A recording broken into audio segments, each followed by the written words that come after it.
Hezbollah लड़ाकों के pager attack में बीप की आवाज आई। यह आवाज मैसेज का था। जैसे ही लड़ाकों ने मैसेज खोला, एक बड़ा धमाका हुआ, जिससे लेबनान की राजधानी बेरूत धमाकों से दहल उठी। साफ तौर पर ईरान ने इसका दोषी इजराइल को ठहरा दिया, लेकिन कई वक्त तक इजराइल ने इन सभी दावों को खारिज कर दिया।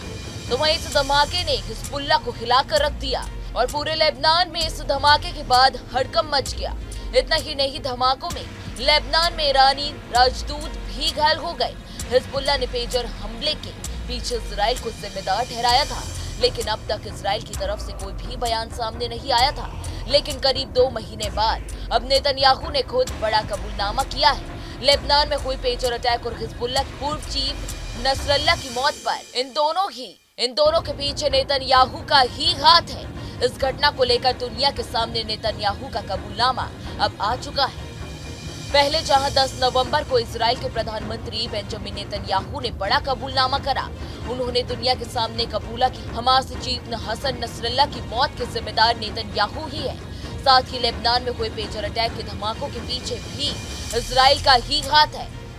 इस कबूलनामे को सुनने के बाद हिजबुल्लाह तिलमिला गया और उसका गुस्सा फूट पड़ा। उसने 24 घंटों के बाद 11 नवंबर को इजराइल पर दनादन रॉकेट दाग दिए।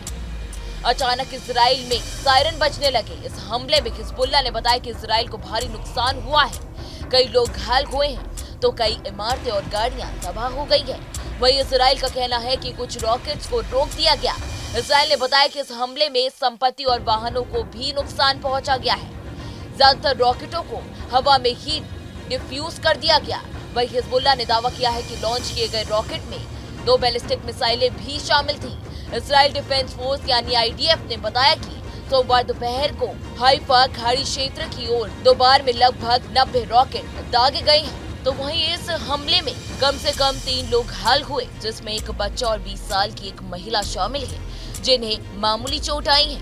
अन्य को सदमा लगा है। तो वहीं रॉकेट दागे जाने की घटना तब हुई जब 24 घंटे पहले ही नेतन्याहू ने एक बड़ा कबूलनामा किया है, जिसमें उन्होंने कहा है कि पेजर अटैक और नसरल्लाह की हत्या के पीछे इजराइल का ही हाथ है, जिसके बाद हिजबुल्लाह का ये कमबैक युद्ध में बड़ा साबित हो सकता है। बहरहाल इस वीडियो में इतना ही। देश दुनिया की तमाम बड़ी खबरों के लिए आप हमारे साथ बने रहें और देखते रहें न्यूज़ टीवी।